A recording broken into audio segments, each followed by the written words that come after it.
अगला क्वेश्चन लिखा हुआ है, कह रहा है कि एक गोला जिसका व्यास 12 सेंटीमीटर है। तो मैंने एक गोला बना लिया और इस गोले का व्यास कितना दिया हुआ 12 सेंटीमीटर।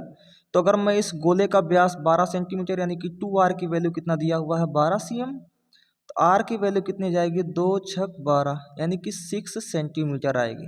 रेडियस कितनी आएगी 6 सेंटीमीटर। ठीक है। फिर कह रहा है एक लंब वृत्तीय बर्तन में बेलनाकार बर्तन में डाला जाता है। यहाँ एक बेलन है और एक लंब वृत्तीय बेलन है। इसी बेलन में इस गोले को डाला जा रहा है।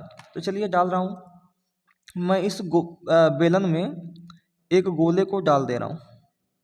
ठीक है।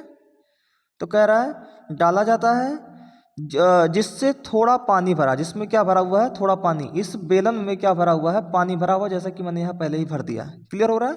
फिर कह रहा है यदि गोला पानी में पूरा डूब जाता है, मैंने भी गोले को पानी में पूरी तरह क्या किया डुबा दिया, तो बेलनाकार बर्तन में पानी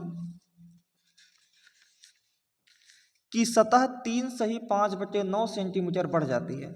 कह रहा है अगर ये जो गोला है इस पानी में पूरी तरह से डूब जाए तो जो बेलनाकार बर्तन की सतह में जो पानी रखा हुआ है इसकी ऊंचाई कितनी बढ़ जाती है 3 सही 5/9 सेंटीमीटर। ये हाइट कितनी बढ़ गई, हाइट बराबर 3 सही 5/9 सेंटीमीटर, यानी कि 9 त्रिक 27, 27 और 5 कितना होता है 32/9 त्रिक 27 5 32/9 सेंटीमीटर। ठीक है। अब फिर आपसे क्या कह रहा है, तो कह रहा है तो बेलनाकार बर्तन का व्यास ज्ञात कीजिए। बेलनाकार बर्तन का व्यास ज्ञात कीजिए। मान लीजिए जो ये बेलनाकार बर्तन है इसका जो व्यास है वो कितना है 2r है। कितना है 2r है। तो इसकी त्रिज्या कितनी हो जाएगी केवल r हो जाएगी। रेडियस कितना हो जाएगा r हो जाएगा। यानी कि बेलनाकार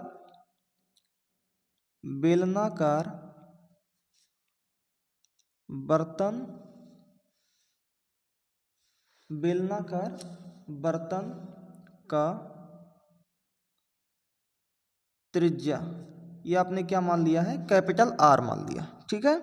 अब देखते हैं इसमें। अब आप जानते हैं कि चूंकि ये गोला इसमें डालने से इसकी पानी का स्तर बढ़ गया, यानी कि जो स्तर बढ़ा है वही इस बेलन का गोले का आयतन है। यानी आप साफ साफ कह सकते हैं कि ये जो गोले का आयतन है वो किसके इक्वल है इस बेलन के आयतन के इक्वल है। जो भी इस बेलन में पानी डाला गया है तो गोले का आयतन बराबर पानी का आयतन, साफ साफ बोल सकते हैं। तो पानी किस में भरा हुआ बेलनाकार बर्तन में भरा हुआ यानी कि बेलन का आयतन। ठीक है। तो यहाँ बोल देंगे गोले का आयतन ये इक्वल होगा किसके बेलन के आयतन के। बेलनाकार बर्तन का आयतन। ठीक है। अब बताइए गोले का आयतन क्या होता है 4/3 पाई, और गोले का रेडियस कितना माना गया है आपने स्मॉल r माना हुआ। गोले का रेडियस कितना माना हुआ है स्मॉल r। ठीक है। तो 4/3 pi small r cube. Clear हो रहा है। और अगला है इक्वल है किसके बेलनाकार बर्तन का क्या होता है पाई r स्क्वायर। तो कैपिटल R आपने माना है तो यहाँ pi capital R square h। ठीक है।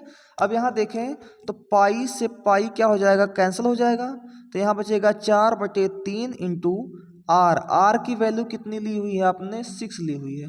आर की वैल्यू देखेंगे यहाँ पर कितना है 6 सेंटीमीटर। तो यहाँ रखिए 6 का क्यूब हो जाएगा यानी कि 6 इंटू 6 इंटू 6, और ये कुल किसके है R स्क्वायर। R हमको पता नहीं है।